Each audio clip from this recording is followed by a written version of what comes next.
Caleb Ryder stared at the charred eggs smoking in the pan and threw the whole thing into the sink. The metal clattered loud enough to wake the dead, but nobody came running because there was nobody left to care. He'd survived stampedes, broken bones, and winters that killed weaker men, but he couldn't fry a damn egg without setting it on fire. The kitchen smelled like failure. His stomach growled, and for the first time in his 43 years, standing in that empty house with burnt food and silence pressing down like a physical weight, Caleb Ryder admitted something he'd never said out loud. He was drowning, and he didn't know how to save himself. If you want to see how this broken man finds his way back, subscribe to our channel and stay with this story until the very end. Comment your city below so I can see how far this journey travels. Caleb scraped the ruined eggs into the trash and watched them slide off the spatula like punishment. 3 days of burnt breakfasts.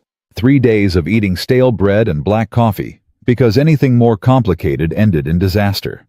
He'd fired his last cook 6 weeks ago, caught the man stealing whiskey and selling ranch supplies to cover gambling debts. Since then, the house had become a graveyard of failed meals and growing silence. "Boss, you coming out?" Travis called through the back door. "Horses need breaking." "Give me 10 minutes. You said that an hour ago." Caleb looked at the young ranch hand through the screen.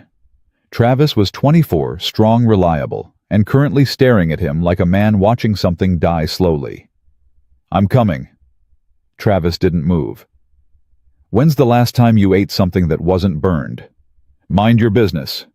"It is my business when you're too weak to work." Travis stepped inside without invitation, looked at the disaster covering every surface. Dirty plates, empty cans, a counter that hadn't been properly cleaned in weeks. "This ain't sustainable." Caleb turned on him fast. "I don't need a nursemaid. You need a cook." Travis held his ground. "The men are talking. They're saying the ranch is falling apart." "The ranch is fine. The business is fine. The heart of it's dying." Travis pointed at the kitchen. "When's the last time anyone sat at that table together? When's the last time this house felt like something other than a place to sleep?" Caleb wanted to argue, but the words stuck in his throat. Because Travis was right. The ranch had become mechanical men showing up, doing work, leaving.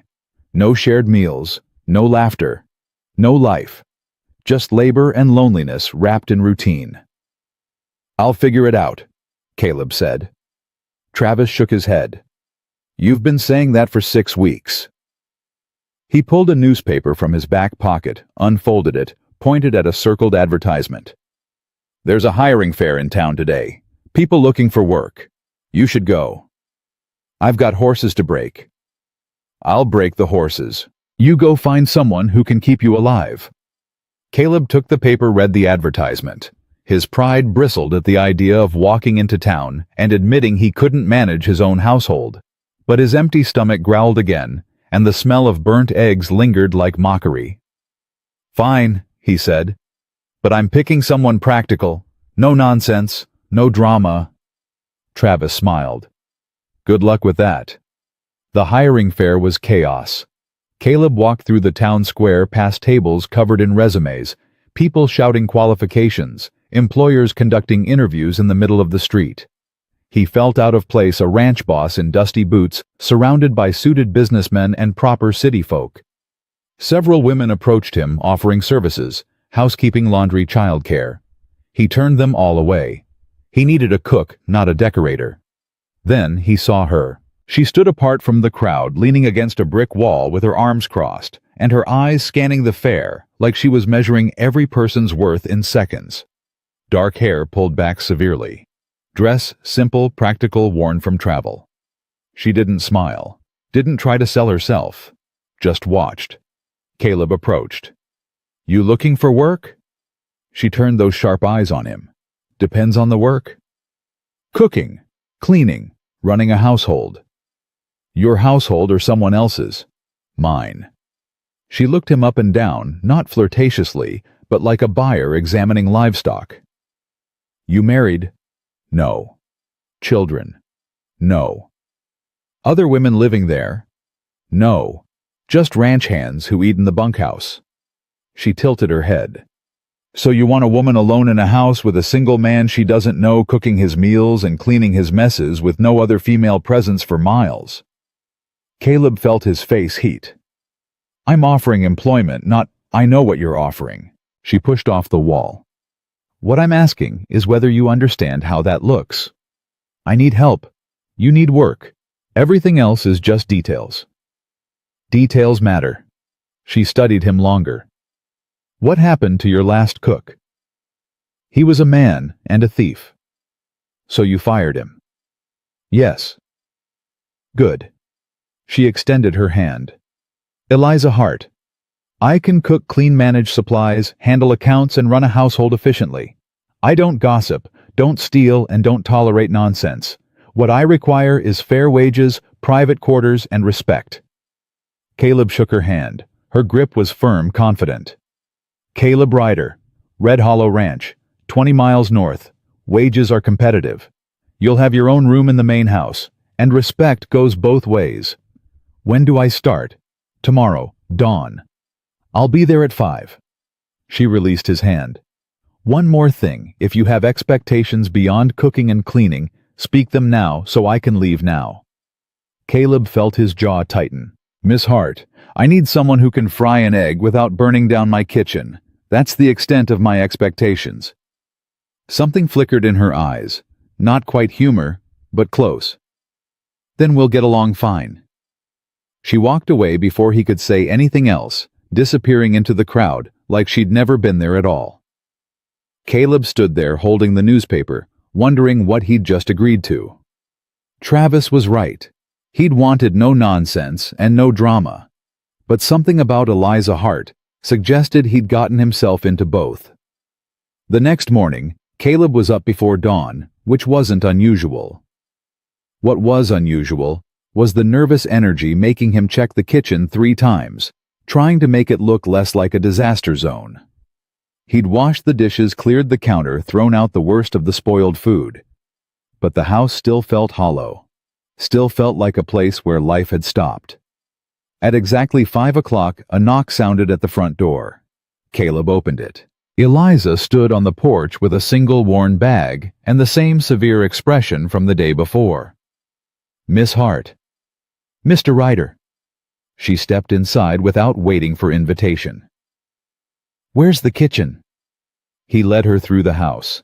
She walked with purpose, her eyes taking in everything: the dusty furniture, the empty rooms, the absence of anything personal or warm. When they reached the kitchen, she set her bag down and surveyed the space like a general assessing a battlefield. This is worse than I expected, she said. I cleaned. I can tell. She opened cabinets, checked the pantry, examined the stove. When's the last time you had a proper meal? Define proper. She turned to face him. Sit down. Excuse me. Sit. At the table. Now. Caleb bristled. Miss Hart, I'm not accustomed to... You hired me to run your household. That means I give the orders in this kitchen. So sit down and let me work. They stared at each other. Caleb felt the stubborn part of him, the part that had built this ranch through sheer will, rise up ready to fight. But then his stomach growled again, and he remembered 3 days of burnt eggs. He sat. Eliza moved through the kitchen with practiced efficiency. She built a fire in the stove, found flour and eggs and milk, started mixing without measuring. Her hands moved fast, confident. Within minutes, the smell of cooking food filled the house, real food, not burnt disasters. How many ranch hands? She asked while working. 12 full-time, more during cattle season. Do they eat here? Used to, not anymore. Why not no cook? So they've been fending for themselves. Yes. She cracked eggs into a pan with one hand. That stops today. If I'm cooking for everyone. Can't run a proper household feeding only one man. That'll mean more work. I'm not afraid of work. She flipped something in the pan without looking. What I'm afraid of is waste. Empty tables. Good food going uneaten. Houses that feel like tombs. Caleb watched her move. There was something about the way she worked, not desperate, not eager to please, but purposeful. Like she was reclaiming something she'd lost. 10 minutes later, she set a plate in front of him. Eggs cooked perfectly. Biscuits golden and steaming. Bacon crisp. Coffee strong and hot. Caleb stared at it. "What's wrong?" Eliza asked. "Nothing." He picked up his fork. "Just been a while." He took a bite. The food was simple, but it tasted like salvation.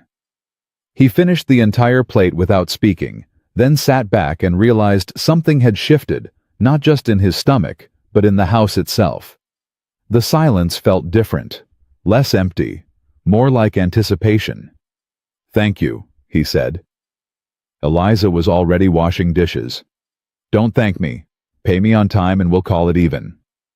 "Still, this is food, not a miracle." She turned to face him.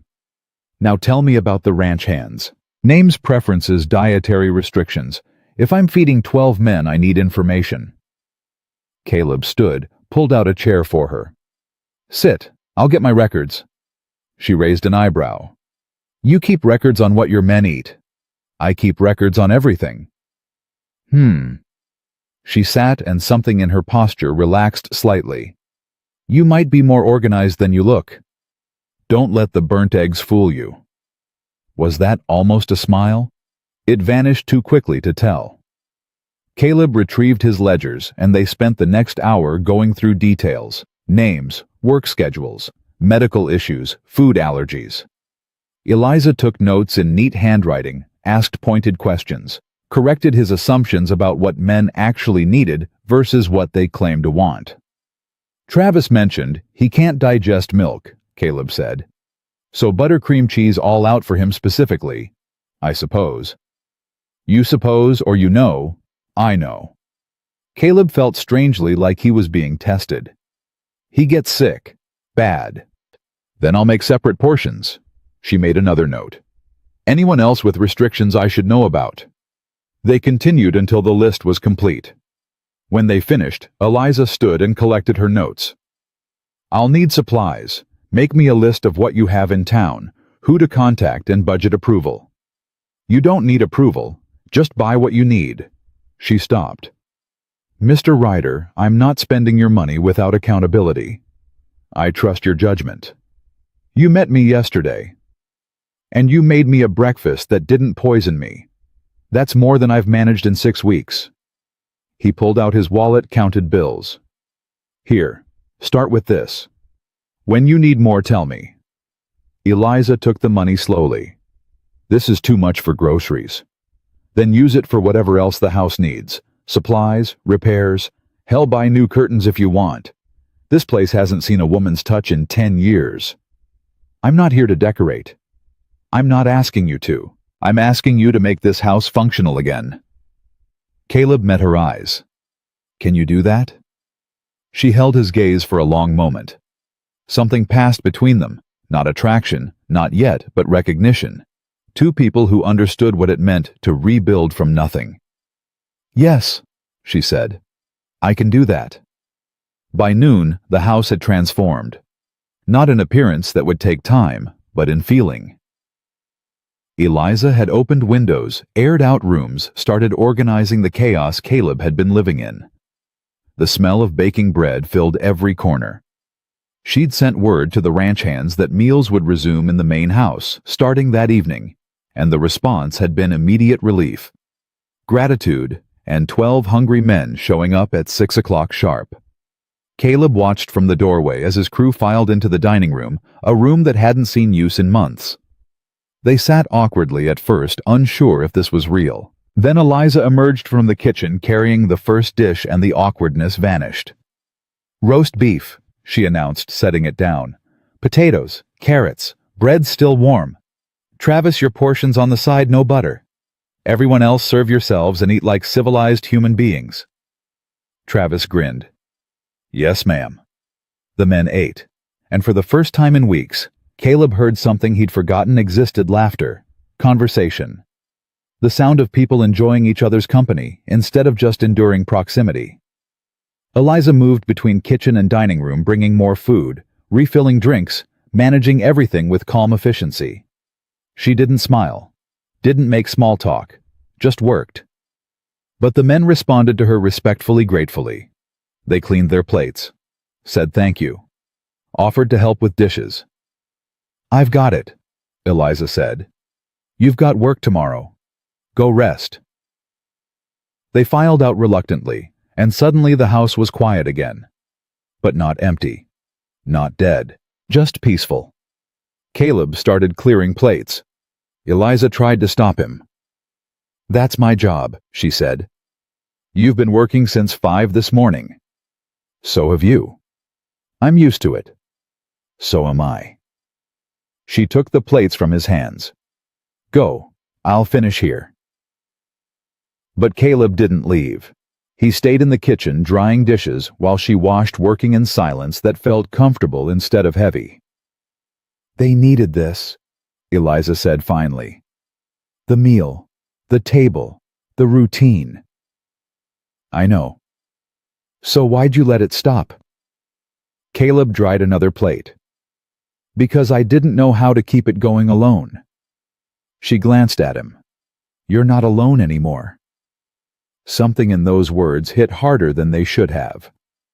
Caleb set down the dish towel and turned to face her. "Why'd you take this job?" he asked. Eliza's hands stilled in the wash water. "Because I needed work. There were other jobs at that fair. Easier ones, safer ones." "Safer for who?" "For you. Coming out to a ranch with a man you don't know, no other women around." "I'm not afraid of men, Mr. Ryder." Her voice was steady, but something sharp edged underneath. "I'm afraid of the ones who think I should be." Caleb studied her profile. "Someone hurt you." "Someone tried to control me." She resumed washing. "There's a difference." "What happened?" "Nothing that concerns you. If you're living in my house, I'm working in your house. My past is my business." She finished the last dish, dried her hands, turned to face him fully. "You want to know why I took this job? Because I needed distance. Space. Somewhere I could work hard and be left alone. You offered that. So I'm here. The rest doesn't matter." Caleb wanted to press, but something in her expression stopped him. He recognized that look the wall people built when they'd been broken and refused to break again. "Fair enough," he said. "But if that someone comes looking for you..." "He won't. But if he does, Mr. Ryder." Eliza's eyes went cold. "I didn't come here to be rescued. I came here to work. If my past shows up, I'll handle it. Understood?" They stood there in his kitchen, two stubborn people refusing to bend. And despite everything, despite the tension, despite the walls, despite the clear message that she wanted nothing from him except a paycheck, Caleb felt something shift inside him. This woman wasn't looking for protection, wasn't looking for saving. She was looking for respect, for space to exist without being owned. And somehow that made him want to know her more than anything else could have. "Understood," he said quietly. Eliza nodded once, then gathered her things. "I'll see you at 5 tomorrow." She left the kitchen, and Caleb heard her footsteps climbing the stairs to the room he'd prepared for her. The house settled into night silence. But this time, the silence didn't feel like death. It felt like possibility. 3 weeks passed before Caleb realized he'd started measuring time differently, not by cattle prices or weather patterns, but by meals. Breakfast meant Eliza moving through the kitchen before dawn, her efficiency somehow louder than any conversation. Lunch meant the ranch hands coming in dusty and grateful, talking freely in ways they hadn't in months. Dinner meant the house filling with life he'd forgotten could exist within these walls. But it was the moments between meals that caught him off guard. "You're home early," Eliza said without turning from the stove. It was barely 4 o'clock, and Caleb had left work undone in the south pasture just to get back. "Finished early," he lied. "The fence repair that usually takes until sunset." Travis handled it. She glanced over her shoulder. You're a terrible liar, Mr. Ryder. Caleb felt his neck heat. I wanted to check the supply order. I already placed it. Same as I've done every week since I got here. She turned back to her cooking. Try again. He stood there like an idiot, searching for excuses that wouldn't sound pathetic. The truth was simple and embarrassing. He'd come home early because the house felt empty without her in it, and lately he'd been finding reasons to be wherever she was. I'm making roast chicken, Eliza said, ending his struggle. It'll be ready in an hour. If you're going to hover, at least make yourself useful and peel those potatoes. Caleb grabbed the potatoes and a knife, settling into the chair she'd claimed as his spot during their unspoken kitchen routine. They worked in silence, but it wasn't uncomfortable. It was the kind of quiet that came from two people learning each other's rhythms. Travis told me something today, Eliza said after a while. What's that? He said the men are happier, healthier, that the ranch feels like it did before your father died. Caleb's hands stilled on the potato. He said that. He also said you've been different, lighter somehow. She glanced at him. Is that true? I don't know. Am I? You smile more. Argue less. Come home at reasonable hours instead of working yourself into the ground. Her knife moved steadily through carrots. So yes, you're different. Caleb wanted to deflect, but she was right. Something had shifted. The weight he'd been carrying, the loneliness disguised as self-reliance, had started lifting the day she walked through his door. That's your doing? He said quietly. I just cook and clean. You do a hell of a lot more than that. Eliza set down her knife. Mr. Ryder. Caleb, it's been 3 weeks. You can use my name. She studied him with those sharp eyes. Caleb, then. I appreciate the sentiment, but don't mistake routine for something deeper. I'm here to work, that's all. Is it? The question hung between them. Eliza's expression didn't change, but something flickered behind her eyes, something quickly shuddered. Yes, she said. It is. She went back to cooking, and Caleb went back to peeling potatoes, but the air had shifted. The comfortable quiet turned tense, and Caleb realized he'd crossed a line he hadn't meant to cross. That night at dinner, the ranch hands noticed the change too. The usual easy conversation felt strained. Eliza served food with the same efficiency, but none of her usual wry observations. Caleb ate in silence, aware that he'd damaged something fragile without meaning to. After the men left, Eliza started cleaning with aggressive precision. Let me help, Caleb said. I've got it. Eliza. I said I've got it. He grabbed a towel anyway, forcing himself into her space. She tried to ignore him, but he was too big to ignore in a kitchen that suddenly felt too small. I'm sorry, he said. For what? Making you uncomfortable. You didn't. Then why won't you look at me? She turned on him, fast eyes blazing. Because I know what comes next. I've seen it before. A man starts thinking a woman's kindness means something more.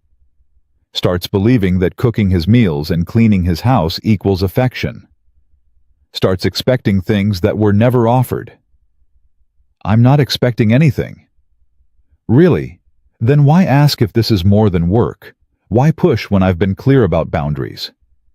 Caleb set down the towel. Because I'm trying to understand you. That's all. Why do you need to understand me? Because... He stopped himself, searching for words that wouldn't make things worse. Because I like having you here. Because the house feels alive again. Because when I come home early, it's not to check supplies. It's because being around you makes me feel less alone. Eliza went very still. That's not fair. What isn't? Saying things like that. Making this complicated when it should be simple. It is simple. I'm grateful. That's all I'm saying. No. She shook her head. Gratitude doesn't make a man change his entire schedule. Gratitude doesn't make him look at someone the way you look at me. Caleb felt his chest tighten. How do I look at you? Like I'm something you want to keep. The words landed like a blow. Because she was right. Somewhere between burnt eggs and shared meals, between empty silences and comfortable routines, he'd started wanting exactly that. "And if I do?" he asked quietly. "Then you need to stop." Eliza's voice went hard. "Because I'm not something to be kept. I'm not property. I'm not a prize. I'm a woman trying to earn a living without being owned by anyone ever again." The last words came out raw, and Caleb saw it then, the real reason she'd taken this job. The real reason she'd needed distance. "Who owned you?" he asked. "That's none of your business." "Eliza? No." She stepped back, putting physical distance between them. "You don't get to know that. You don't get to know anything about me beyond what I choose to share.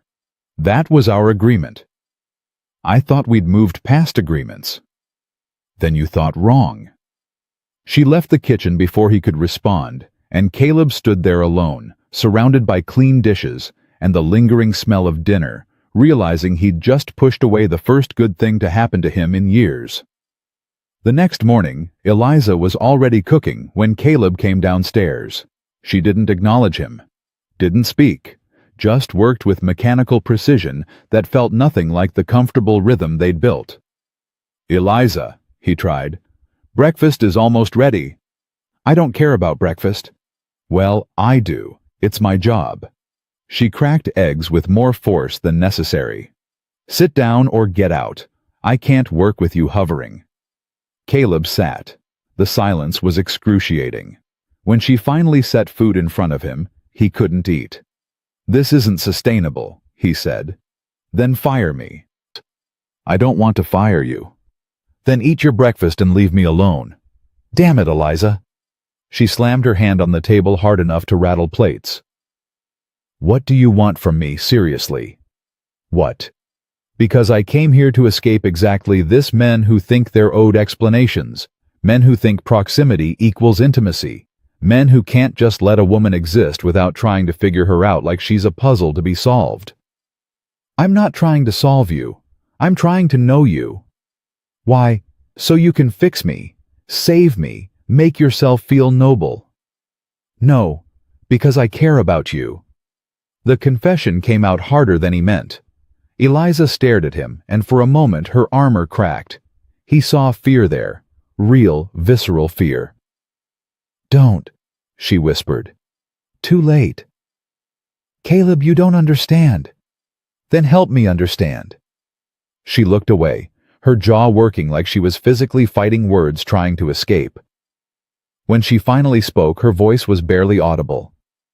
"I was engaged, back east, to a man my family chose, a wealthy man, respectable, connected, perfect on paper." Her hands gripped the edge of the table. "He didn't love me. He loved the idea of me, the image, the status. I was a thing he could show off at parties, a trophy to prove his success." Caleb stayed silent, letting her continue. "I tried to be what he wanted. I tried so hard. But nothing was ever enough. The way I dressed, the way I spoke, the people I talked to. Everything was scrutinized, controlled, adjusted to fit his vision." Her voice hardened. "And when I finally told him I couldn't marry him, when I said I needed to be my own person, he told me I was being selfish, ungrateful, that without him I was nothing. He was wrong." "Was he?" She looked at Caleb with raw pain in her eyes. "Because that's what everyone believed. My family, his family, society. They all thought I was throwing away my future for childish notions about independence and self-worth. So you left. I ran. I took what money I had saved and got as far from that life as possible." She straightened, rebuilding her walls. "And I swore I would never let anyone make me feel small again. Never let anyone reduce me to their idea of what I should be." Caleb understood now. The sharp edges, the boundaries, the fierce independence. She wasn't running from something, she was running toward herself. "I'm not him," Caleb said carefully. "I know you're not. That's what scares me." "Why?" "Because with him, it was easy to leave. I didn't care about him, didn't feel anything real." She met his eyes. But this is different. And I can't afford different. I can't afford to care about someone who might eventually want to shape me into something I'm not. I don't want to shape you into anything. Everyone says that at first. I'm not everyone. Prove it. The challenge was immediate, desperate. Prove you can let me be exactly who I am without trying to change me, without making me softer or quieter or more acceptable. Caleb stood slowly, closing the distance between them. Eliza tensed, but didn't retreat. You want proof, he said. Here it is. I like that you're sharp. I like that you don't smile unless you mean it. I like that you challenge me and refuse to back down and run this household like you're commanding an army. He held her gaze. I don't want you softer. I don't want you quieter. I want you exactly as you are, stubborn, independent, and too damn proud to ask for help you don't need. Her breath caught. Caleb, I'm not finished. You think I want to own you, I don't. I want to stand beside you. I want to watch you build whatever life you're trying to build and be grateful I get to witness it. That's all. No expectations. No demands. Just... He struggled for the right words. Just the chance to be near someone who makes me remember what it feels like to be alive, instead of just surviving. Tears welled in Eliza's eyes and she blinked them back furiously. You can't say things like that. Why not? Because it makes me want to believe you. Then believe me. She shook her head, but the movement was weak. I'm scared. Of what? Of this. Of you. Of wanting something I know I shouldn't want. Caleb reached out slowly, giving her time to pull away. When she didn't, he cupped her face gently. What do you want, Eliza? She closed her eyes. I want to stay. Not because I have to. Not because I need the money or the safety. But because I want to. Because being here feels like the first real choice I've made in years. Then stay. It's not that simple. Why not? She pulled back, wrapping her arms around herself. Because there are things you don't know. Things about my past that could destroy what you've built here. Like what? Victor Langford, my former fiancé. He's not the kind of man who accepts rejection. He's powerful, connected, and he made it very clear that leaving him was a mistake I'd regret. Caleb felt cold settle in his gut. Did he threaten you? He doesn't threaten. He acts. And if he finds out where I am, let him come. You don't understand what he's capable of. I don't care. Caleb's voice went hard. This is my land, my home, and you're under my protection whether you want it or not. I told you I don't need protection? I know, but you've got it anyway. They stared at each other and something fundamental shifted between them.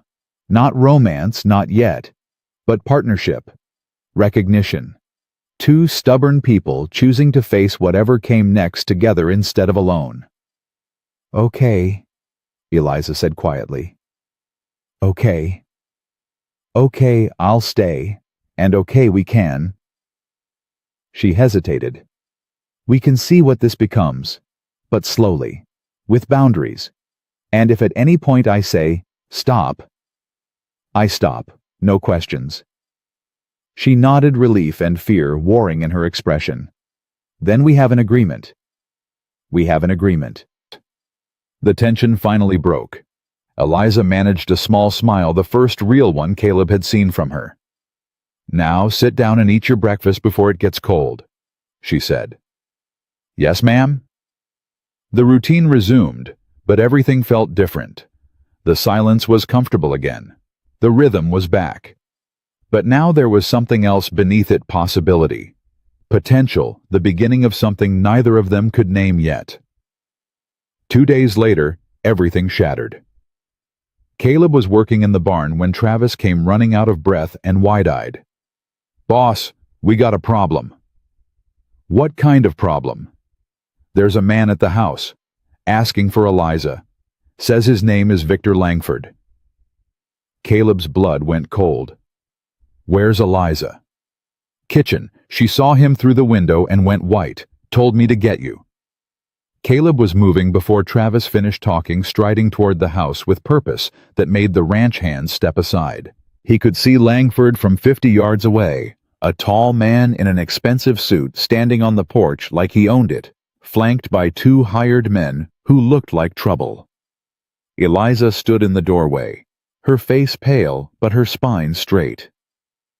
"Eliza, darling," Langford said with a smile that didn't reach his eyes. "We need to talk." "We have nothing to talk about." "I disagree. You left rather abruptly. Your family is concerned." "My family knows exactly where I am and why I left." Langford's smile tightened. "This is beneath you. Cooking for ranch hands. Living in the middle of nowhere. You're better than this." "No, Victor. I'm exactly where I need to be." That's when Langford saw Caleb approaching. His expression shifted, calculating, assessing. "And you are," Langford asked, "the owner of this ranch, which means you're trespassing." "I'm visiting my fiancée." "Former fiancée," Eliza corrected. "And you weren't invited." Langford ignored her, focusing on Caleb. "I don't know what she's told you, but Eliza is going through a difficult time. She's not thinking clearly. I'm here to bring her home." "She is home," Caleb said. "This," Langford gestured dismissively at the ranch, "this is temporary confusion. Eliza belongs in society, not playing house with cowboys." "I belong where I choose to be," Eliza said, her voice shaking with controlled fury. "And I choose to be here." "Eliza, be reasonable." "I am being reasonable. You're the one who can't accept that I don't want the life you're offering." Langford's mask slipped. "You're making a mistake. You think this man cares about you. He sees an opportunity. Free labor disguised as employment. He's using you." "That's enough," Caleb said quietly. "Get off my property. Or what, you'll fight me." Langford laughed. "I have lawyers, connections, resources you can't imagine. I could destroy this ranch with a few phone calls." "Then make your calls. But you're still leaving. Now." The two hired men stepped forward. Caleb didn't flinch. From the barn he heard footsteps, his ranch hands moving into position 12 against 3. Langford noticed. His expression went cold. "This isn't over," he said to Eliza. "Your family will hear about this. Society will hear about this. You'll be ruined." "I'm already ruined in their eyes," Eliza said. "That's what freedom costs, and I'm willing to pay it." Langford stared at her, and Caleb saw the moment the man realized he'd lost. Not just Eliza, but the control he'd wielded over her.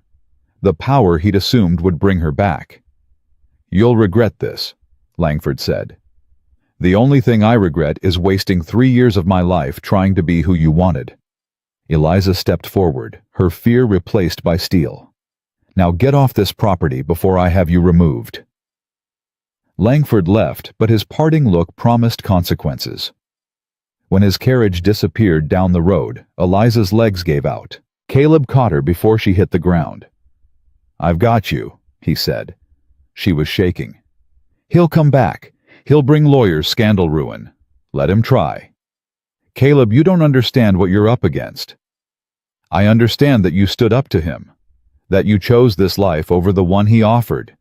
That's all I need to understand." He helped her stand. "Whatever comes next, we face it together." Eliza looked up at him, tears finally spilling over. "Why are you doing this?" "Because you matter. Because this matters." He cupped her face. "Because I'm done pretending I don't care about you." She kissed him, then desperate, grateful, terrified. Caleb held her like she might disappear, and when they finally broke apart, both were breathing hard. "I'm scared," she whispered. "Me too." "What do we do now?" Caleb smiled grimly. "We get ready for war."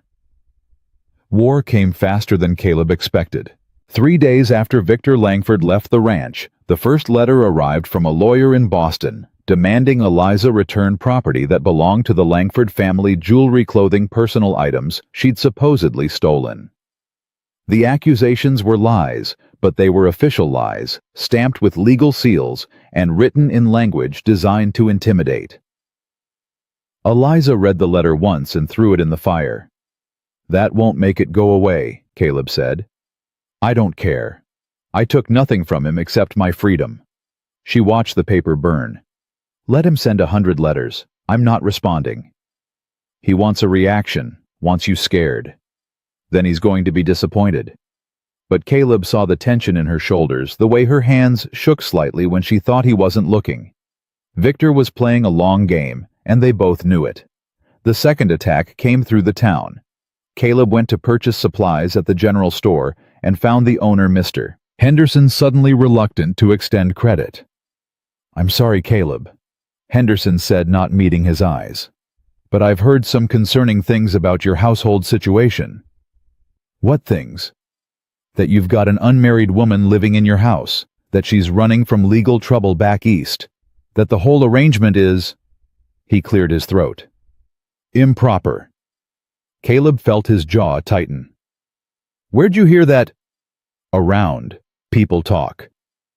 People or one specific man in an expensive suit?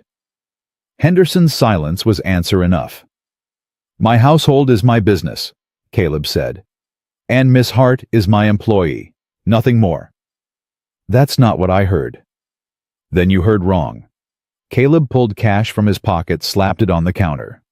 "I'll pay in full. No credit needed." He bought his supplies and left, but the damage was done. By the time he reached the ranch, he'd heard similar stories from 3 other shopkeepers. Victor was spreading poison, turning the town against them, with carefully crafted lies about impropriety scandal and Eliza's supposed theft. "He's destroying your reputation," Travis said that evening. "People are talking, saying the ranch is being run by a woman of questionable character. Let them talk. It's not that simple. If the town turns against you, we'll lose business. Suppliers will refuse to work with us. Buyers will go elsewhere. Then we'll find new suppliers, new buyers. In the middle of cattle season, Caleb, this could ruin us." Eliza appeared in the doorway, pale but composed. "He's right. Victor's strategy is to isolate you, make keeping me here too expensive to maintain. He's betting you'll choose your ranch over me." "That's not a choice I'm making." "It should be. This ranch is your livelihood, your legacy. I won't let you lose it because of me." Caleb stood. "We're not having this conversation." "We have to. Victor won't stop until he gets what he wants, me gone or you ruined. Probably both." "So what are you suggesting, that you leave?" "It would solve the problem." "No." The word came out harder than he meant. "You're not running again. Not from him. Not from this." "Then what do we do?" Caleb looked between Eliza and Travis, his mind racing through options. They couldn't fight Victor's money or connections directly, but they could fight his lies with truth. "We go to town," Caleb said. "Tomorrow. Together. And we face whatever they're saying head on." "That's suicide," Travis said. "It's the only way." Caleb met Eliza's eyes. "We let people see you're not some scandal. You're a woman earning an honest living. And if they've got problems with that, they can say it to our faces." Eliza's expression shifted fear, giving way to something fiercer. "All right, let's go." The next morning they rode into town together. Caleb had told the ranch hands to come too, a show of solidarity that couldn't be ignored. 12 men riding in formation sent a message they stood together. The town square went quiet when they arrived. People stopped mid-conversation staring as Caleb helped Eliza down from the wagon. She wore her plainest dress, her hair pulled back, simply looking exactly like what she was, a working woman, not a socialite. "Folks," Caleb said, his voice carrying across the square, "I know there's been talk, rumors about Miss Hart and the situation at my ranch. So I'm here to set things straight." The crowd grew. Mr. Henderson emerged from his store. The banker, the postmaster, the minister, all the town's important people gathered to hear what Caleb had to say. "Eliza Hart works for me," Caleb continued. She cooks, manages my household, and runs things with more efficiency than anyone I've ever hired. She's professional, hardworking, and deserves your respect, not your gossip. But she's unmarried, Mrs. Patterson called out. Living in a house with a single man, that's improper. What's improper is judging someone without knowing them. Caleb kept his voice steady. Miss Hart has done nothing wrong. The real impropriety is letting outside influences poison this town against one of our own. She's not one of our own, someone muttered. She's from back east. She's here now. She's part of this community, and she deserves the same fair treatment you'd give anyone else. Eliza stepped forward then, and Caleb felt his heart pound. She'd insisted on speaking if given the chance, but he'd hoped to shield her from direct confrontation. I know what you've heard. Eliza said, her voice clear and strong. That I'm running from the law. That I stole from my former fiancé. That my presence here is somehow corrupting Mr. Ryder's household. She paused, meeting eyes in the crowd. None of it's true. I left a life where I was controlled and diminished. I came here to work to earn my own way, to be my own person. If that makes me scandalous in your eyes, then I'll wear that label proudly. You broke an engagement, the minister said. Made promises before God. I broke a promise made under pressure to a man who saw me as property. Eliza's voice didn't waver. And I won't apologize for choosing freedom over that life. The crowd murmured. Some faces showed sympathy. Others remained hostile. Then Mrs. Henderson stepped forward, the general store owner's wife, known for her fierce opinions and fiercer loyalty. I've met Miss Hart, Mrs. Henderson said. She comes to town for supplies, pays in full, speaks respectfully. I've seen no evidence of scandal. What I have seen is a man from back east spreading expensive lies because his pride was wounded. She turned to the crowd. Are we really going to let some outsider manipulate us against our own people? She's the outsider, someone argued. No, she's the one who stayed, who worked, who became part of this place. Mrs. Henderson looked at Eliza. That makes her one of us, and we protect our own. The tide shifted. Not completely, some faces still showed disapproval, but enough that Caleb felt the tension ease slightly. Thank you, he said to Mrs. Henderson. She nodded curtly. Don't thank me yet. This isn't over. That Langford man has money and influence. He'll keep pushing. Let him push. We'll be here. They left town with supplies and a fragile victory. But Caleb knew Mrs. Henderson was right. Victor wouldn't stop. The third attack came through the workers. 2 of Caleb's ranch hands quit without notice, claiming they'd found better opportunities elsewhere. A third admitted he'd been offered double wages to leave and spread rumors about Eliza's character. Victor's buying them off, Travis said grimly. Trying to cripple our workforce right before the big cattle drive. We'll manage with who we have. Caleb, we're already short-handed. If we lose more men, we won't. But they did.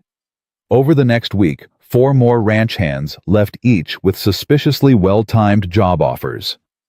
The remaining crew was loyal, but stretched thin. Work that should have taken hours began taking days. The ranch started falling behind on essential tasks. Eliza tried to help, working longer hours, taking on tasks beyond her role. She assisted with fence repairs, helped sort cattle, did anything to ease the burden. But Caleb saw the exhaustion creeping into her face, the dark circles under her eyes. You need to rest, he told her one evening. I'm fine. You're not. You've been up since before dawn, worked through meals. So have you. So has everyone. She kept moving, refusing to stop. Victor wants us to break. I won't give him that satisfaction. Eliza, this isn't sustainable. Neither is giving up. She collapsed 3 days later. Caleb found her in this kitchen, unconscious on the floor, surrounded by dinner preparations she'd been trying to finish despite running a fever. He carried her to her room, shouting for someone to fetch the doctor. Dr. Morrison arrived within the hour, examined Eliza, and delivered his verdict with grim concern. Exhaustion and fever. She's been pushing herself too hard for too long. He prepared medicine. She needs complete rest, No work, no stress, minimum 2 weeks recovery. She'll fight that, Caleb said. Then you'll have to fight harder, because if she doesn't rest, this fever could turn into something much worse. Caleb sat beside Eliza's bed, watching her sleep fitfully. Her face was flushed with fever, her breathing shallow, and he realized with crushing clarity in trying to help him fight Victor, she was destroying herself. When she woke hours later, disoriented and weak, he was still there.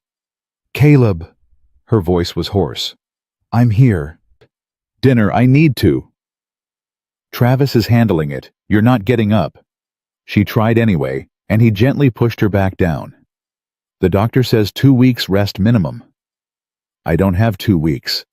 The ranch. We'll survive without you for 2 weeks. You won't survive without rest." Tears welled in her eyes. "I'm sorry. I'm supposed to be helping, and instead I'm—" "Stop." Caleb took her hand. "This isn't your fault. It's Victor's. And mine for letting you work yourself into this state. He's winning." "No, he's not. Because we're still here. Still fighting. Still together." Eliza squeezed his hand weakly. "I'm scared, Caleb. Not of Victor. Of what happens if I can't keep going. If I become a burden instead of help." "You could never be a burden." "You say that now. But if the ranch fails because of me, then we'll build something else. Together." He brushed hair from her fevered forehead. "The ranch isn't what matters most anymore. You are." She stared at him, tears spilling over. "You can't mean that."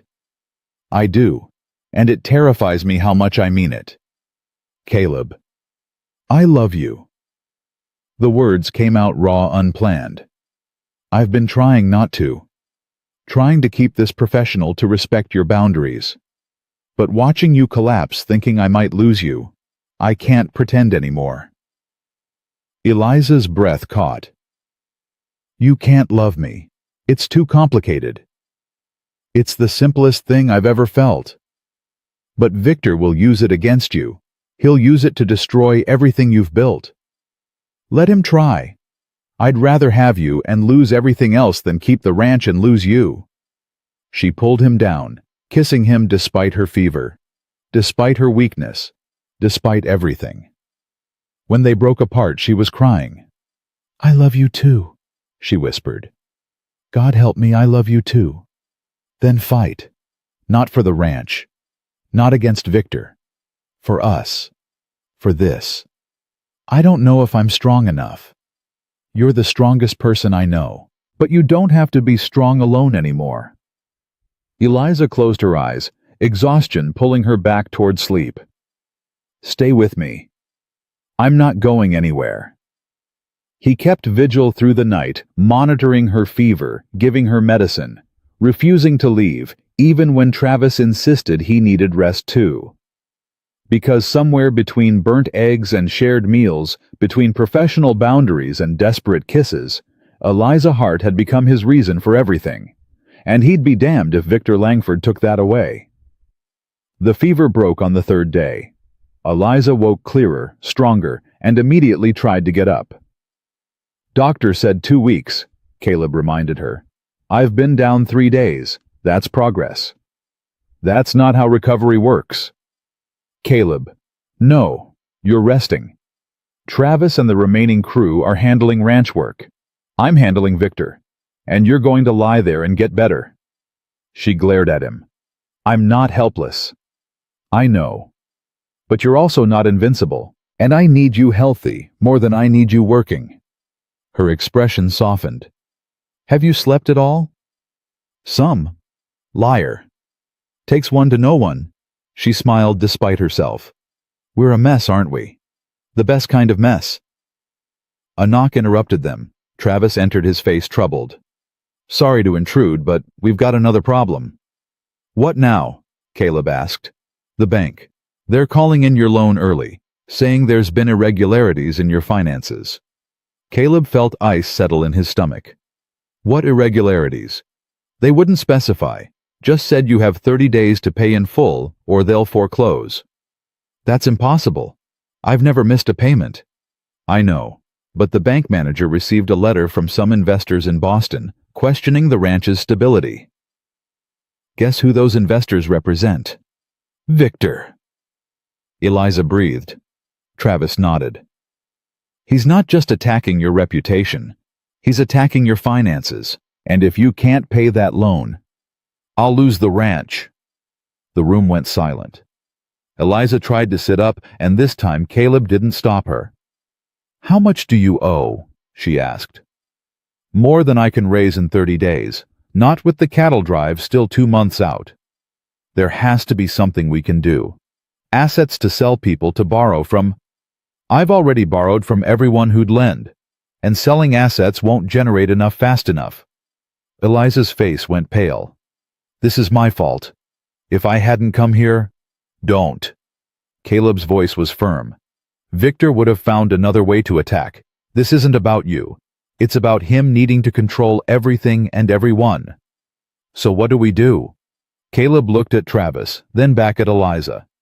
We fight. We figure out how to raise that money, we keep the ranch running, and we prove to Victor that we're not breaking. How? I don't know yet, but we will. Travis cleared his throat. There might be one option. Risky, but possible. Tell me. Early cattle drive. Push the herd to market now instead of waiting. Prices won't be as good, but it's immediate cash. We're understaffed. We've lost half our crew. I know, but if we hire temporary workers from neighboring ranches, pay premium wages, that'll eat into profits. Some profit is better than no ranch. Caleb considered it. An early drive meant rushing preparation, working with inexperienced temporary hands accepting lower prices. But it also meant cash in hand before the loan came due. Do it, he said. Hire whoever we need. Start preparations immediately. Travis nodded and left. Eliza grabbed Caleb's hand. This is dangerous, she said. Rushing a cattle drive with inexperienced workers, people could get hurt. I know. And even if it works, Victor will just find another way to attack. Probably. So we're just delaying the inevitable. Caleb squeezed her hand. No. We're buying time to figure out how to win. She studied his face. You really think we can beat him? I think we can survive him. And sometimes survival is winning. Eliza leaned against him, her fever-weakened body seeking comfort he was desperate to provide. I'm sorry I brought this into your life, she whispered. I'm not. Because I'd rather fight beside you than be safe and alone. Even if it costs you everything. Especially then. She kissed him softly, and Caleb held her like she was the only thing keeping him anchored to earth. Outside, the ranch moved with frantic energy as preparations began for an impossible cattle drive. Victor's attacks were escalating. The bank was threatening foreclosure. Everything Caleb had built was hanging by a thread. But Eliza was alive. She loved him. And somehow that made all the risk worth it. Rest now, he said. Because when you're better, I'm going to need you stronger than ever. For what? For the real fight. Because Victor's coming back. And next time, we're going to be ready. Eliza was back on her feet within a week against the doctor's orders and Caleb's protests. She couldn't rest while the ranch mobilized for an impossible task. The cattle drive that normally took months to prepare was being forced into 2 weeks. Every hand was working double shifts. Temporary workers from 3 neighboring ranches arrived daily, and someone needed to feed them all. You're supposed to be recovering, Caleb said, finding her in the kitchen at 4 a.m. I've recovered enough. She kneaded bread dough with fierce determination. 30 men need breakfast in an hour. That's not happening if I'm lying in bed. Travis can handle.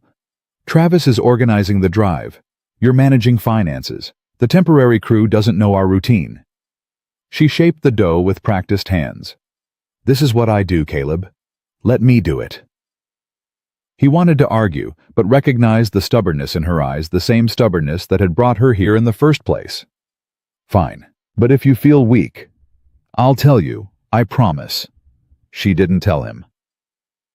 Over the next 10 days, Eliza worked herself to the edge again, feeding crews that came and went at all hours, managing supplies that arrived faster than she could inventory them, keeping the household running while everything else fell into control. Caleb watched her push through exhaustion with nothing but will and coffee, and it terrified him.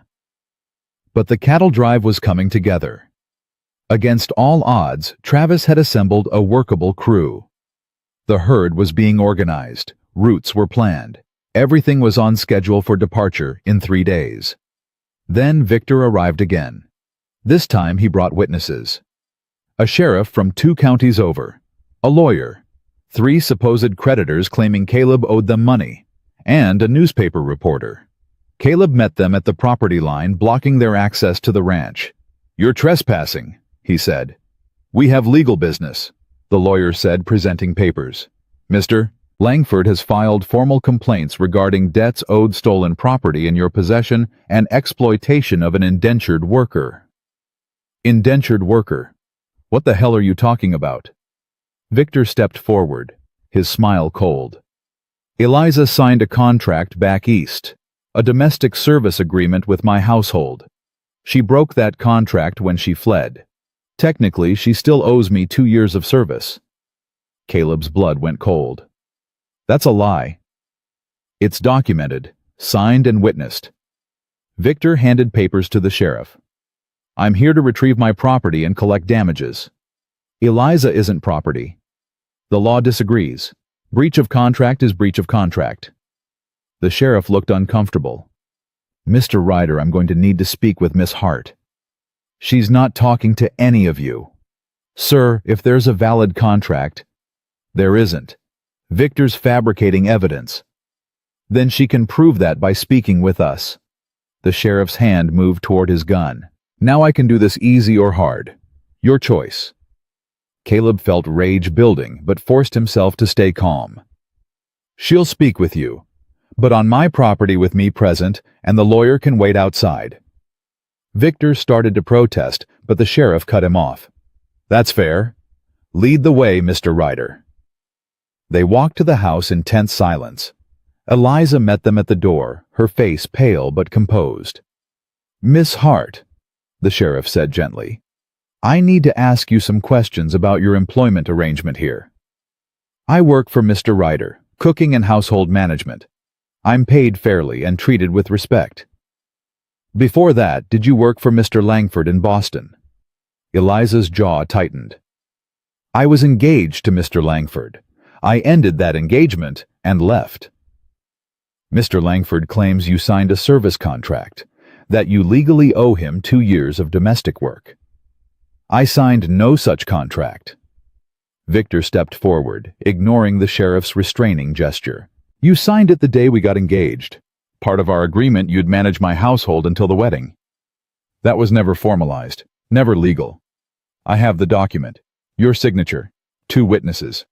Eliza's face went white. "You forged it. Prove it." Victor's smile widened. "Because I have lawyers who'll testify it's legitimate. And if you refuse to honor the contract, you're in breach, which means I can sue for damages, file criminal charges for theft of services, and have you arrested." The sheriff looked between them, clearly uncomfortable with the situation. "Miss Hart, did you or did you not sign a contract with Mr. Langford?" Eliza's voice broke. "I may have signed papers when we got engaged. I don't remember everything. He gave me dozens of documents about wedding planning, household management." "Did those documents include a service contract?" "I don't know. I trusted him. I signed what he asked me to sign." Victor's expression turned triumphant. "So you admit you signed?" "I admit I was manipulated by a man who hid legal contracts in engagement paperwork." "Manipulation or not, a signature is a signature." Victor looked at the sheriff. "I want her arrested for breach of contract and theft." "Now hold on," Caleb said. "You can't arrest someone for ending an engagement." "I'm not arresting her for that. I'm arresting her for breaking a legal employment contract."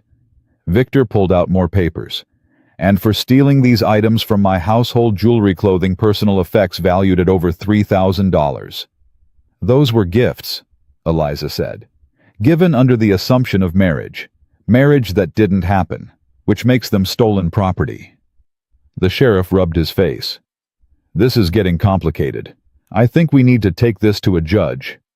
I agree, Victor said smoothly. Miss Hart should come with us to Boston where a proper court can sort this out. She's not going anywhere, Caleb said. She doesn't have a choice. There's an active warrant. Victor showed the sheriff official-looking documents, signed by a judge in Boston 3 days ago. Eliza grabbed Caleb's arm. He planned this. The timing right before the cattle drive, he wants me gone when you need help most. I'm not letting him take you. You don't have a choice, Victor said. Sheriff, do your duty. The sheriff hesitated, looking at Eliza with genuine sympathy. Miss Hart, I'm sorry, but if there's a warrant, there isn't. A new voice cut through the tension. Mrs. Henderson emerged from behind the house, followed by her husband and a dozen townspeople. Or rather, there might be a warrant in Boston, but it has no jurisdiction here. Victor's smile faltered. This is a legal matter, being handled by an out-of-county sheriff with no authority on this land. Mrs. Henderson looked at the sheriff. Check your jurisdiction, sir. You're 2 counties over from your beat. The sheriff checked his papers and his face went red. Mr. Langford, you said this was local. It is. Red Hollow is in Carson County, which is not your jurisdiction. Mrs. Henderson stepped forward. And even if it was, we have standards here. We don't arrest women for leaving men who tried to own them. She broke a contract signed under false pretenses and questionable legality, which means it needs proper adjudication, not a rushed arrest based on fabricated urgency. The reporter was writing frantically. Victor noticed, and his composure cracked. You're interfering with legal proceedings, he said to Mrs. Henderson. I'm protecting a member of our community from harassment by an outsider. She turned to the crowd. How many of you think Miss Hart should be arrested? Silence. Then Mr. Henderson spoke up. She's done nothing but work hard and treat people with respect. That's not criminal behavior. Others murmured agreement. The temporary ranch workers had emerged from the bunkhouse, adding their numbers to the crowd. 30 men stood behind Caleb and Eliza, sending a clear message. Victor looked at the sheriff. Are you going to enforce the law or let these people intimidate you? The sheriff looked at the crowd, at his out-of-jurisdiction status, at the reporter documenting everything. I think this needs to go through proper channels, he said finally. Miss Hart, you'll need to appear before a judge to address these claims, but I'm not arresting you today. Victor's face went purple. This is obstruction of justice. No, it's me recognizing that I don't have authority here, and this situation needs more legal review than I can provide. The sheriff tipped his hat to Eliza. Ma'am, I suggest you get yourself a lawyer. He left, taking his authority with him. Victor stood there, his carefully planned attack falling apart. This isn't over, he said to Eliza. I will drag you through every court from here to Boston. I will destroy your reputation, his ranch, everything you've built. Why? Eliza's voice was steady, but tears streamed down her face. Why can't you just let me go? You don't love me. You never did. So why does it matter so much that I'm gone? Because you don't get to reject me. Victor's mask finally shattered completely. Do you understand what that does? The humiliation. Everyone watching, waiting to see if Victor Langford could keep his fiancée, and you made me look like a fool. So this is about pride. This is about consequences. You made a choice. Now you live with it. I am living with it. I'm happy here. I've built something real. You've built nothing. You're a cook for ranch hands. A domestic servant living in the middle of nowhere with no future, no prospects, no life. You threw away everything for this. He gestured dismissively at the ranch. For him? Yes. Eliza stepped forward. Because this is real. These people are real, and I'd rather be a cook here than a trophy in your world. Then you're a fool. Maybe, but I'm a free fool. She met his eyes. You can file lawsuits. You can spread rumors. You can bring sheriffs and lawyers and all the money you want. But you can't make me come back. And you can't make me regret leaving." Victor stared at her, and something in his expression shifted. The anger remained, but underneath it was something else, hurt maybe, or the realization that he'd truly lost. "You'll regret this," he said quietly. "When this ranch fails, when the bank forecloses, when you're left with nothing, you'll remember you had a chance at everything and threw it away. The only thing I'm throwing away is the chain you tried to put around my neck." Victor turned and walked away. His lawyer and the remaining witnesses followed. The reporter lingered, clearly wanting to ask questions, but Mrs. Henderson shooed him off. When they were gone, the crowd began to disperse. Mrs. Henderson approached Eliza. "You all right, dear?" Eliza nodded, not trusting her voice. "That took courage, standing up to him like that." "I didn't have a choice." "You always have a choice. You just made the right one." Mrs. Henderson squeezed her hand. "And for what it's worth, this town's behind you. We don't take kindly to outsiders trying to bully our own." After she left, Caleb pulled Eliza into his arms. She was shaking. "He's going to keep coming," she whispered. "I know. The lawsuit, the contract. Even if it's fabricated, he'll make it expensive and public, and we'll fight it." "With what money?" "The cattle drive money needs to go to the bank loan. We can't afford lawyers and court fees." Caleb held her tighter. "Then we'll figure something else out." "There is no something else. He's got unlimited resources, and we've got—" She pulled back, looking at him with devastated eyes. "Maybe I should just go. Face the warrant in Boston. Let the courts sort it out there." "Absolutely not. Caleb, he's destroying you to get to me. If I leave, he'll stop attacking the ranch. Or he'll just shift targets. You think he'll drop the lawsuit if you go back? He'll use it to control you even more." "So what do we do?" Before Caleb could answer, Travis came running. "Boss, we got a problem with the herd." They ran to the south pasture and found chaos. Someone had cut the fence during the confrontation with Victor. 100 head of cattle were scattered across 3 properties, mixing with neighboring herds. "This'll take days to sort out," Travis said. "We'll miss the market window." Caleb felt the trap closing. Victor's confrontation had been a distraction. While everyone was focused on the legal drama, someone had sabotaged the drive. "How many men do we have?" Caleb asked. 20 if we count the temporary workers who stayed." "Get them all. We're sorting this tonight." "In the dark, that's—" "Our only option. We leave tomorrow at dawn, or we don't leave at all." Travis nodded and ran off shouting orders. Eliza grabbed Caleb's arm. "Let me help." "You can't ride in your condition." "I can coordinate from here. Manage logistics, track which cattle belong where, keep everyone fed and moving." "Eliza, please, let me do this. Let me help save what we've built together." Caleb saw the desperation in her eyes, the need to contribute to fight back against Victor's attacks in any way she could. "All right, but you stay at the house. No field work." "Deal." The next 12 hours were brutal. Men worked through the night with torches and lanterns, sorting cattle by brand markers, returning strays, repairing fences. Eliza ran the operation from the house, tracking numbers, coordinating teams, preparing food for exhausted workers who came and went in shifts. By dawn, they'd recovered 90% of the herd.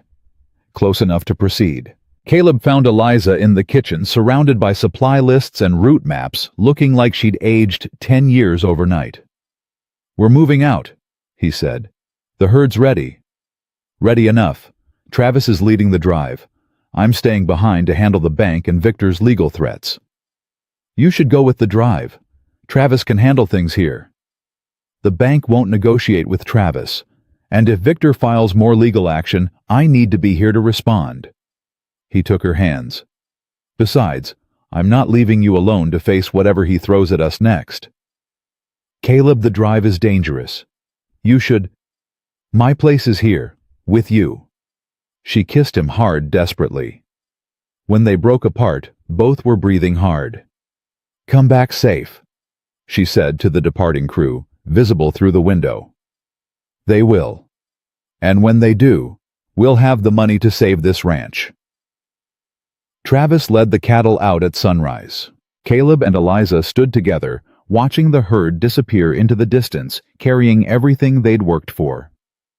3 weeks, Eliza said. 3 weeks to market and back. The bank loan is due in 25 days. We'll make it. And if we don't, Caleb pulled her close, then we'll figure something else out. Together. But 3 days later, Travis sent word by messenger the herd had been stampeded by unknown riders. 20 had lost. Half the temporary crew quit in fear. They were continuing on, but arrival would be delayed by at least a week, which meant they'd miss the loan deadline.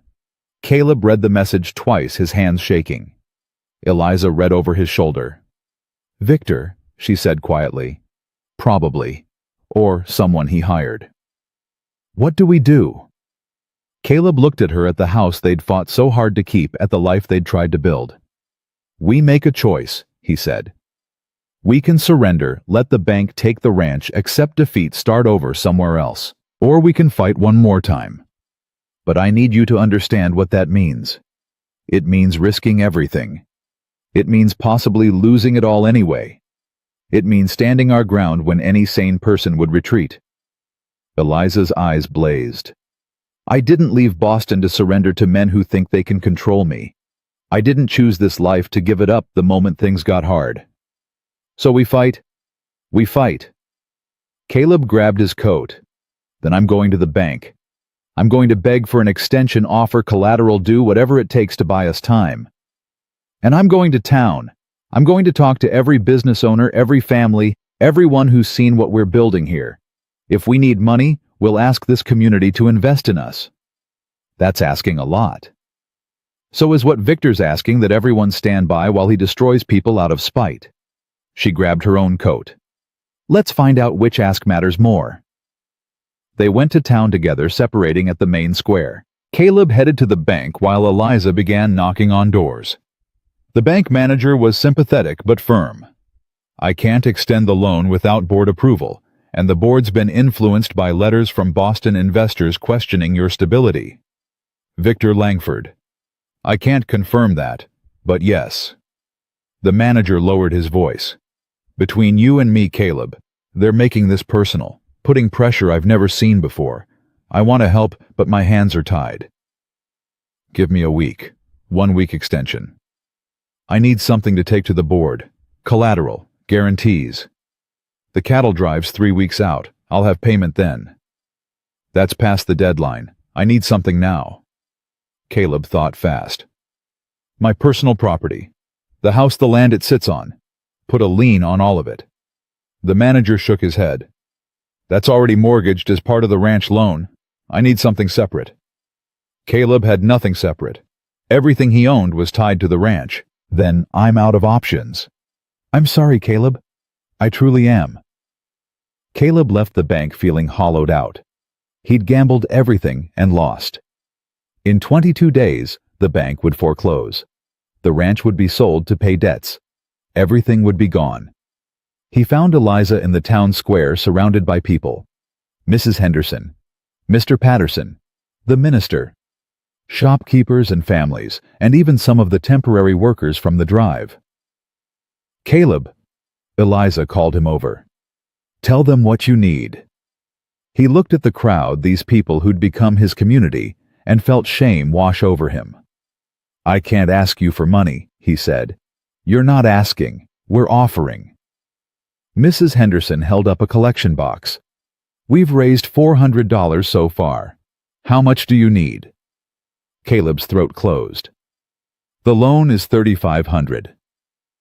The crowd went quiet. "That's more than this town can raise," someone said. "But it's not more than we can fight for," Mrs. Henderson said firmly. "Caleb Ryder's been part of this community for 20 years. He's employed our people, supported our businesses, helped families in need. Now he needs us." "Victor Langford has unlimited money," another voice argued. We can't compete with that. We're not competing with his money. We're competing with his cruelty. Eliza stepped forward. He's trying to destroy this ranch out of spite, trying to punish me for choosing freedom, trying to prove that money and power matter more than community and truth. If we let him win, we're saying he's right. Miss Hart, the minister said gently, we want to help, but $3,500 is beyond our means. Eliza's face fell. Caleb pulled her close, protecting her from the disappointment in the crowd's eyes. Then a new voice spoke. I'll cover it. Everyone turned. A man in a travel-worn suit stood at the edge of the square, middle-aged, weathered, carrying himself with quiet authority. Who are you? Caleb asked. James Thornton, attorney from Denver.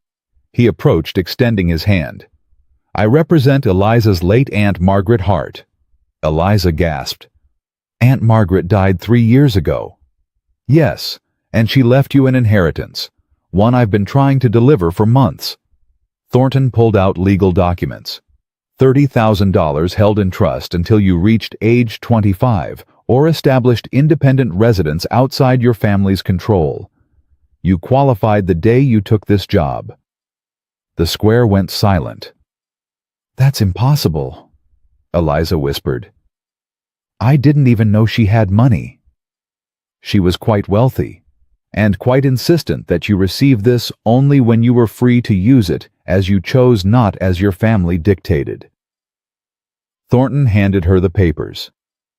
I tracked you from Boston to 3 different towns before finding you here. You're a difficult woman to locate, Miss Hart. Eliza stared at the documents, tears streaming down her face. $30,000. Minus legal fees and taxes, yes. Enough to pay your debt, and then some. Caleb felt the world tilt. We can save the ranch. You can save everything. Thornton smiled. Your aunt wanted you to have choices, Miss Hart. Looks like she's giving you them even after death. The crowd erupted in celebration. People were hugging, crying, shouting with joy. But Eliza just stood there shaking. She knew, Eliza said quietly. Aunt Margaret knew what my family was doing, how they were controlling me. She left me a way out. She left you freedom, Thornton said. What you do with it is up to you. Eliza looked at Caleb, and he saw everything in her eyes, relief, gratitude, and something that looked like liberation. We pay the bank tomorrow, she said. We pay the bank tomorrow, Caleb agreed. Then he kissed her in front of the entire town, and nobody whispered scandal. They cheered. The celebration in the town square lasted less than an hour before reality set in. Eliza had the money to save the ranch, but Victor still had lawyers, fabricated contracts, and a warrant. Winning one battle didn't mean winning the war. We need to move fast, Thornton said, pulling Caleb and Eliza aside. The inheritance gives you resources, but it also gives Victor a new target. Once he learns you have money, he'll escalate his legal attacks. How long before the funds are accessible? Caleb asked. 3 days to process the paperwork, maybe 4. Thornton looked grim. But the bank loan is due in 22 days, and Victor's lawsuit could freeze your assets before then. Can he do that? Eliza asked. If a judge believes the breach of contract claim has merit, yes. He could argue the inheritance should go toward damages owed to him. Caleb felt rage building. That money is Eliza's. He has no claim to it. Legally, you're right, but Victor has resources to tie this up in court for years, and while it's tied up, you can't access it. So we're back where we started. Not quite. Thornton pulled out more papers. Your aunt anticipated this. She included provisions that the inheritance cannot be claimed by creditors or used to settle disputes predating the date of transfer. It's protected, but only if we establish that Eliza's residence here is legitimate employment, not indentured servitude. It is legitimate. Then we need to prove it. Publicly. Definitively. Before Victor can manipulate the narrative. Eliza's hands clenched. How? Thornton looked between them. Marriage. The word hung in the air like a thunderclap.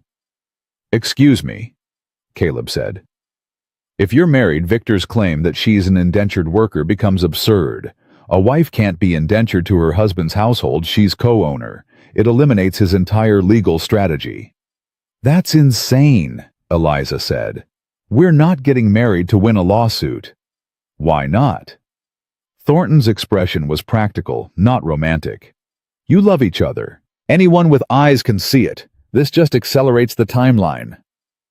Marriage isn't a legal tactic, Caleb said. No, but it is a legal status that protects you both. And frankly, it's your strongest defense. Eliza turned away, her shoulders tight. I didn't escape one arranged marriage just to enter another out of legal necessity. This isn't arranged, Caleb said quietly. It's a choice. Your choice.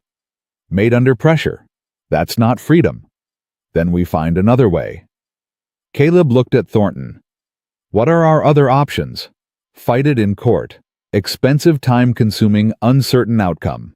Victor has unlimited resources and judges in Boston who owe him favors. So marriage or bankruptcy? Essentially, yes. Caleb felt his jaw tighten.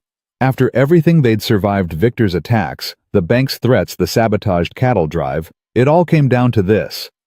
Marry quickly to save everything, or lose it all fighting for a principle. I need to think, Eliza said, walking away before either man could respond.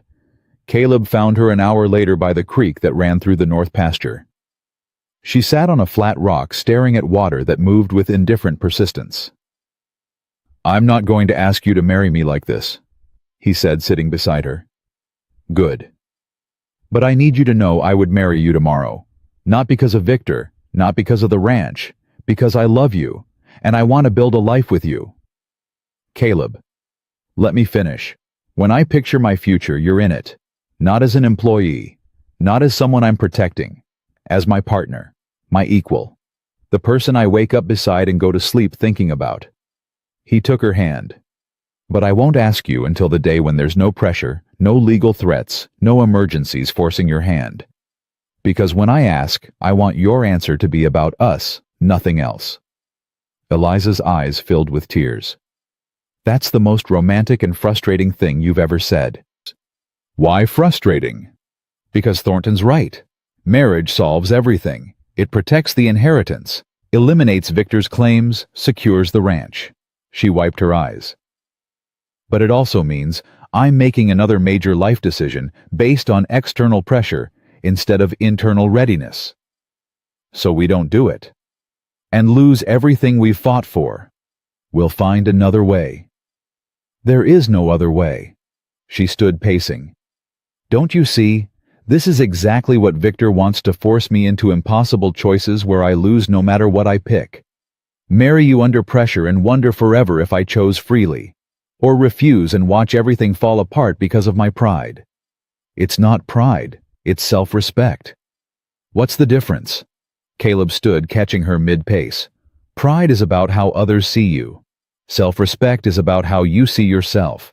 And I respect the hell out of you for refusing to be pushed into anything, even something you might want, just because someone's pressuring you. She sagged against him. I do want it. That's what makes this so hard. I want to marry you. I want to build a life here. I want everything we've been fighting for, but I need it to be my choice. Truly my choice. Not a legal strategy or defensive maneuver. Then we wait. We fight Victor in court. We find a way to protect the money while using it to save the ranch. And when this is over, when there's no pressure and no threats, I'll ask you properly. And if we lose everything while waiting, then we lose it. But we lose it on our terms. Eliza kissed him hard, desperately. When they broke apart, her decision was made. Tell Thornton we're not doing it. We fight this legally properly without shortcuts. Caleb's chest ached with pride and terror. You're sure? No, but I'm choosing it anyway. They went back to town and delivered the news to Thornton, who looked like they'd just told him to defend a case with both hands tied. This is a mistake, he said bluntly. Maybe, Eliza replied, but it's my mistake to make. Victor will bury you in litigation. Then I'll dig my way out. Thornton shook his head but pulled out fresh papers. Fine. We'll do this the hard way. I'll file counterclaims against the breach of contract lawsuit, argue the contract was obtained through deception, establish your employment here as legitimate. It'll take months. How many months? Caleb asked. 4 minimum. Maybe 6. The bank loan is due in 3 weeks. Right. So we use the inheritance to pay that immediately. Once the loan is satisfied, the bank can't foreclose. That buys us time to fight Victor's legal claims without the additional pressure of potential bankruptcy. Can we access the money that fast? I can expedite the transfer. Have funds available in 48 hours. Thornton looked at Eliza. But the moment we do, Victor will know, and he'll file for an injunction to freeze those assets. We'll have maybe a week before a judge rules on whether the money can be used while the lawsuit is pending. So we pay the bank in that week. Yes, and then we prepare for the real fight. They filed paperwork that afternoon. Thornton worked through the night drafting countersuits, establishing legal precedents, building a case that would take Victor's fabricated contracts apart piece by piece. Eliza gave depositions about her engagement, the pressure she'd faced, the papers she'd signed without full understanding of their contents. It was grueling, invasive, and necessary. 2 days later, the inheritance funds transferred. Caleb and Eliza went to the bank with certified checks, paying off the entire loan with money left over to reinvest in the ranch. The bank manager counted the payment twice, clearly shocked. "This satisfies the debt in full," he said. "The ranch is yours, clear and free." Caleb felt a weight lift that he'd carried for years. "Thank you. I'm sorry it came to this. The pressure from Boston. Don't apologize. You did your job, we did ours." They walked out of the bank into afternoon sunshine, and Caleb realized something fundamental had shifted. The ranch was saved. The immediate crisis was over. For the first time in months, they could breathe. "We did it," Eliza said quietly. "We did. Now comes the hard part." She was right. That evening, Thornton received notice that Victor had filed for an emergency injunction. A judge would rule within 3 days on whether Eliza's remaining inheritance funds should be frozen pending resolution of the breach of contract lawsuit. "If the judge rules in Victor's favor, you won't be able to use that money," Thornton explained. "It'll sit in an account while we fight this in court." "How much is left?" Caleb asked. "After paying the bank and legal fees, about $22,000. Eliza's breath caught. "That's more money than I've ever had." "And Victor wants to make sure you can't use it. He's arguing that since you allegedly owe him damages for breach of contract and theft, the inheritance should be held as collateral." "That's not how inheritance works." "It is if a judge believes his claims have merit." Thornton set down his papers. "We need to discredit those claims before the hearing, which means we need evidence that Victor fabricated the contract." "How do we get that?" "We find the witnesses he claims signed it. If they admit they never witnessed your signature, the contract falls apart. They're in Boston. We can't get to them in 3 days." Thornton smiled grimly. "Actually, one of them is closer than you think." He pulled out a telegram. "I've been doing research. One of Victor's supposed witnesses, a woman named Catherine Moore, left Boston 2 months ago, married a rancher in Colorado. I've located her and sent word requesting her testimony." "Will she help?" Eliza asked. "She might, especially if Victor pressured her the same way he pressured you." The hearing was set for 2 days later. Caleb, Eliza, and Thornton traveled to the county courthouse where they found Victor waiting with his own team of lawyers. "Eliza," Victor said, his voice cold, "still fighting the inevitable. Still choosing freedom over your version of security. How's that working out?" "Oh, right. You're about to lose access to the only money you've ever had. That money is mine, given to me by someone who actually cared about my well-being. We'll see what the judge thinks." The hearing began. Victor's lawyers presented the contract, the witness signatures, documentation of supposed damages. They painted Eliza as an ungrateful woman who'd broken legal agreements and stolen property to fund a reckless escape. Thornton countered with Eliza's testimony about the engagement, the papers she'd signed, without proper explanation, the coercive environment Victor had created. But without evidence that the witnesses had lied, it was her word against official-looking documents. Then Thornton called Catherine Moore to the stand. Victor went pale. Catherine was a woman in her 40s, dressed simply speaking with quiet authority. She took the oath and sat down.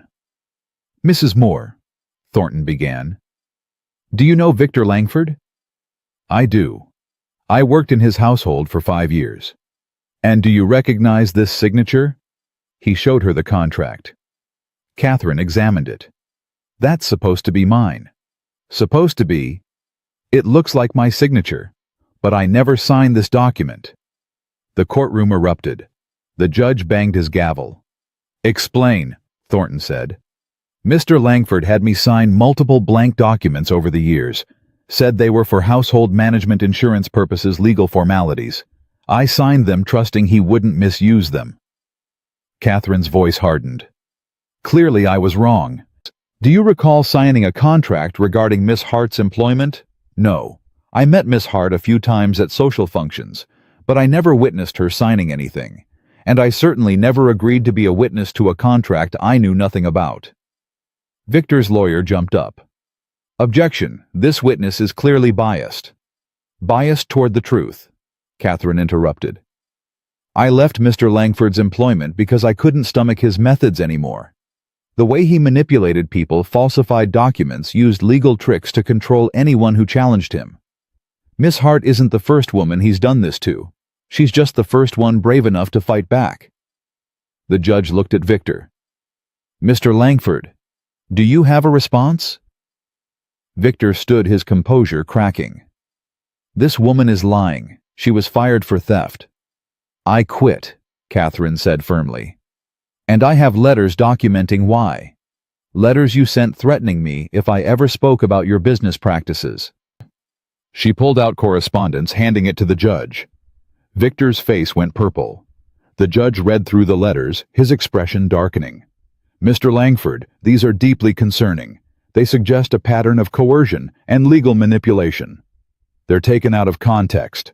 The context seems quite clear." The judge looked at Thornton. "Do you have additional evidence?"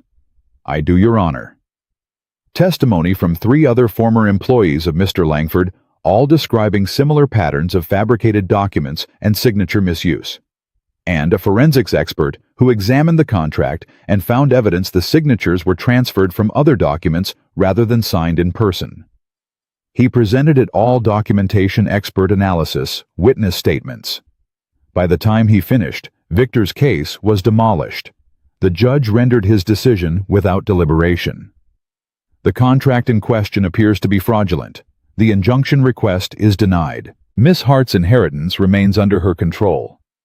Furthermore, I'm referring this matter to the district attorney for investigation into potential criminal fraud." He looked at Victor. "Mr. Langford, you're fortunate I don't hold you in contempt. Get out of my courtroom." Victor stood there, his empire of lies collapsing around him. He looked at Eliza one last time. "You'll regret this," he said. "No," Eliza replied. "You'll regret underestimating me." Victor left. His lawyers scrambled to follow. And suddenly, it was over. Outside the courthouse, Caleb pulled Eliza into his arms. She was shaking. "It's done," he said. "It's really done." He could appeal. He won't. His reputation is ruined. Catherine's testimony exposed him. He's done. Eliza sagged against him, and Caleb realized she was crying not from sadness, but from relief so profound it overwhelmed her. "I'm free," she whispered. "Actually, truly free." "You were always free. You just had to fight to prove it." They rode back to the ranch in silence, both too emotionally exhausted for words. When they arrived, Travis met them with news the cattle drive had reached market. Despite the delays and losses, they'd made a profit. Not as much as hoped, but enough to rebuild what Victor had damaged. "We're going to be okay," Travis said. "The ranch is going to be okay." Caleb looked at Eliza. "Better than okay." That night they sat together on the porch, watching stars emerge across a sky that seemed impossibly vast. "What do we do now?" Eliza asked. "Whatever we want. There's no pressure, no threats, just us and the choices we make." "That's terrifying." "I know." She turned to him. "Caleb, I need to say something." "What?" "I want to marry you. Not because of lawsuits or legal protection. Not because it solves problems or makes things easier. But because when I imagine my future, the life I want to build, the person I want to become, you're in it. As my partner. My equal. The man who saw me as I am and chose me anyway." Caleb's throat closed. "Eliza, I'm not asking for a proposal tonight. I'm just telling you that when you're ready to ask, really ask without pressure or crisis, my answer will be yes." He kissed her then, and it felt different from every other kiss they'd shared. No desperation, no fear, just certainty. "Ask me anyway," he said. "What?" "I want to hear you ask. Because you're right, this isn't about me proposing. It's about us choosing each other. So ask me." Eliza's eyes widened. Then she smiled that real smile he'd spent months earning. "Caleb Ryder, will you marry me?" "Yes. Absolutely yes." They were married 3 months later in the town square, surrounded by everyone who'd fought beside them. Mrs. Henderson cried. Travis gave a speech about stubborn people finding each other. The minister talked about freedom and choice, and love that respects rather than owns. And when Caleb kissed his bride, it wasn't an ending, it was a beginning. The ranch thrived. With Eliza's inheritance, they expanded operations, hired more permanent workers, built proper housing for crew families. Eliza established a training program teaching women ranch management skills, creating opportunities for independence she'd had to fight for herself. Victor faded into scandal and obscurity, his reputation destroyed by the fraud investigation. Catherine Moore visited regularly, becoming Eliza's close friend and eventual business partner. Years passed. The house that had once felt like a tomb became filled with noise workers, friends, eventually children who learned from birth that strength meant standing beside someone, not over them. Caleb never again tried to cook a meal alone. Not because he couldn't learn, but because sharing the work meant sharing the life, and that was infinitely better. And Eliza never again allowed anyone to make her feel small. She'd walked into a stranger's kitchen with nothing but determination and skills, and walked out having reclaimed herself entirely. Because that's what real love does. It doesn't complete you, or save you, or fix your broken pieces. It stands beside you while you complete yourself. Save yourself, fix your own pieces, and build something neither of you could have built alone. And in the end, that's not just love, that's freedom, partnership, and the courage to choose the life you want instead of accepting the one you're given.